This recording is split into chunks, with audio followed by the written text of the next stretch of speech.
All right, well, I need to keep us on time here. So our next speaker is Chet Vanduzer, and I apologize because I have not done a great job of doing introductions for folks. But Chet, hold on just a second. Why am I not getting to where I want to go? Hold on just a second. To the trouble to get this. Okay, so Chet graduated from the UC Berkeley. He's a member of the board of the Lazarus Project at the University of Rochester. He was a scholar in residence at the John W. Kluge Center at the Library of Congress, and he has a Wikipedia page. And also, if you go to the digital gallery, I have pages for each one of the speakers from today and links to their work. So without further ado, I'm going to pass it to you, Chet. Thank you.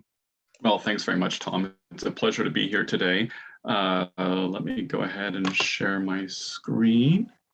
Here we go.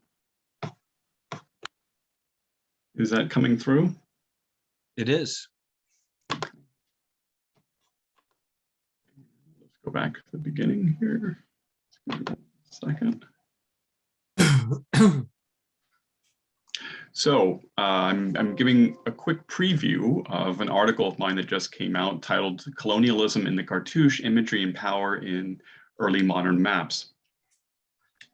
And here is a cartouche, an elaborate cartouche, which of course are one of the most visually engaging elements of maps. And they're also the space on the map where the cartographer can communicate with the viewer in a particular way that doesn't happen in much of the other map. Through the decoration of cartouches, the cartographer can signal his or her interests, and those could be economic or political or prejudices.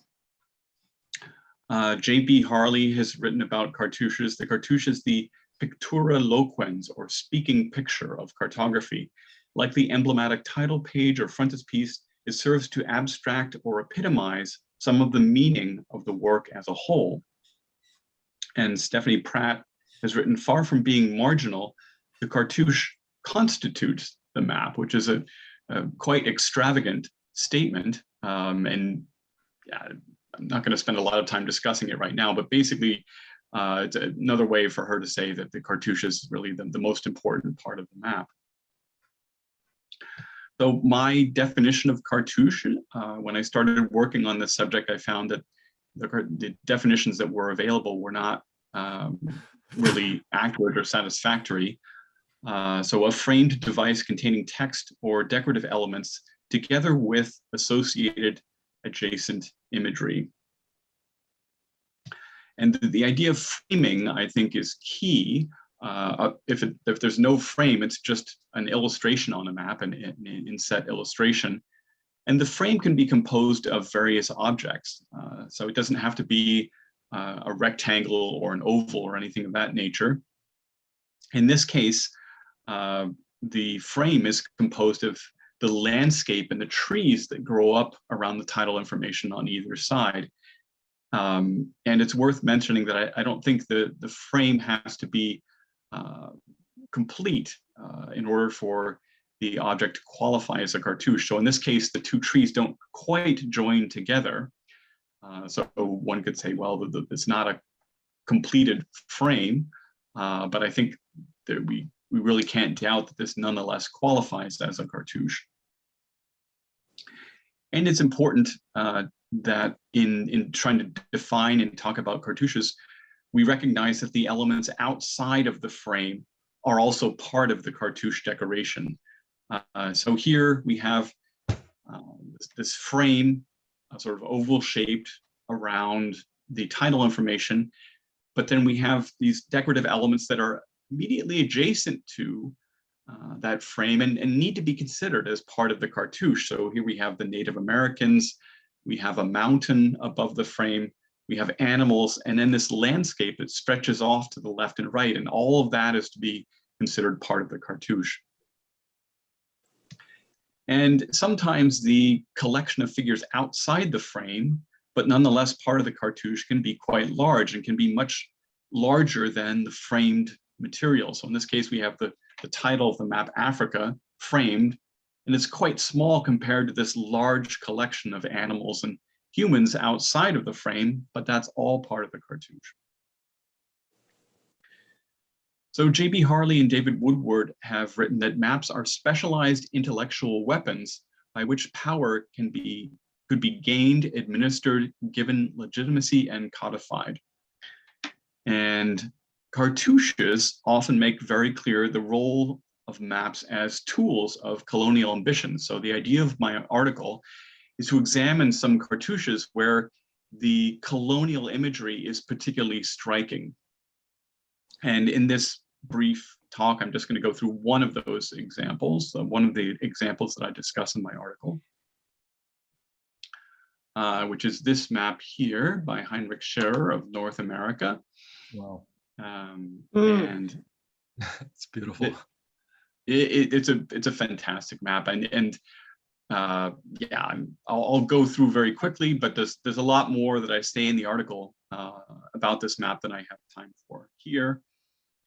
But zooming in, so it's the frame below with the scales that categorize this as a cartouche. So this is another case where the framed material's really quite small and the decoration's quite large.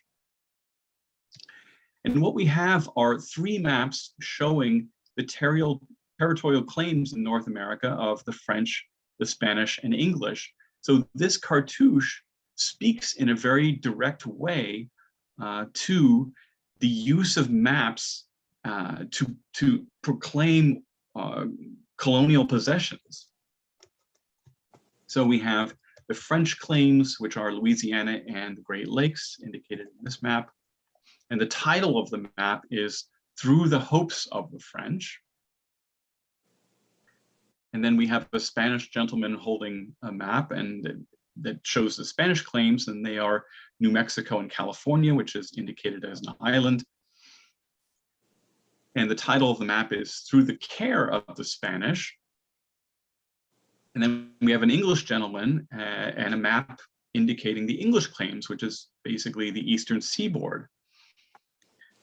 And the title of this map is Through the Diligence of the English. So the titles of the maps indicate differences in the seriousness of these European powers, seriousness of their interests in their colonial holdings. And that difference, those differences in that seriousness are indicated in the titles of the 3 maps in their physicality. So if we zoom in a bit, the titles of the French and Spanish maps are peeling off, which is not the case with the English map. So the cartographer is making a sort of an editorial comment suggesting that the English interests in North America are firmer and more determined than those of the French and Spanish. And then, of course, in addition to the French, Spanish, and English gentlemen holding these maps that indicate the French, Spanish, and English colonial claims of territory in the New World, we have Huron and Iroquois Indians in subservient positions who seem to be accepting European control of their lands. And again, this is a very potent graphic rendering of the power of maps as tools of the colonial enterprise. So here again is the citation of the article. Again, that's just one of the cartouches I examined in the article. And it's available in open access at the address below, which I'll put in the chat in a moment. Sure. And I'll mention that this subject is one that I've been working on for some time, and I have a book coming out about cartouches titled Frames That Speak, Cartouches on Early Modern Maps, that will be published by Brill later this year. So thank you very much, and I will stop sharing, and I'd be delighted to take questions. That was super. Yeah, thank you, Chet. Yeah, great question. We've got time for a question or two if people have questions. I have a question if nobody's speaking. Go ahead, Len.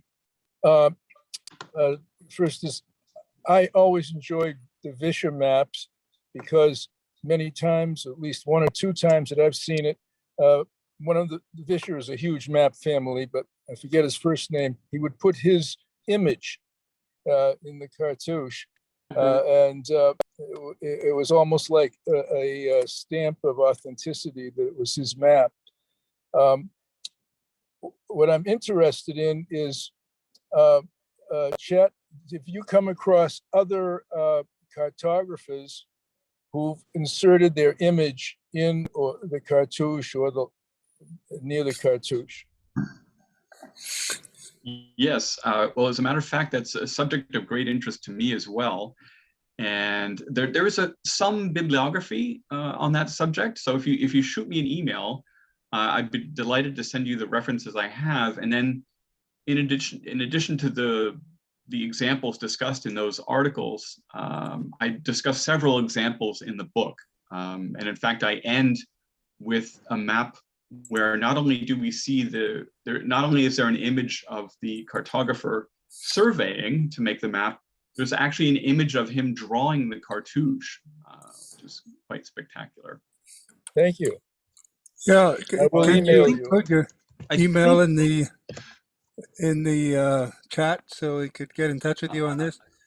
Those I of us will. working on African material have studied Cartouche with great interest, in part for the kind of illustrations that you gave great examples of here, but also for the power relations that are being employed to project to European audiences about relative positions of power in the Africa trade. Since much of this was to do with the slave trade, it was very interesting to see how those shift over time and how the Dutch represent themselves, how the English represent themselves, how the French represent themselves.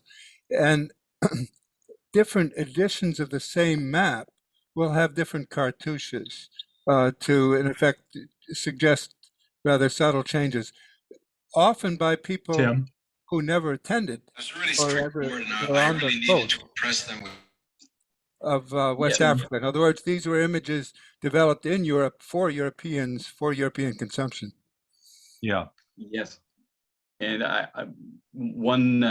so in addition to the article in the book, I have in mind other things involving cartouches. And one is to use cartouches to see how European and other perceptions of a particular region changed over time. So to study the succession of cartouches on different maps to see how those mirror different perceptions, changing perceptions of that region. Very Right. good. Chet, thank you very much. That was fascinating, and I appreciate the link, and definitely going to check that out. All right.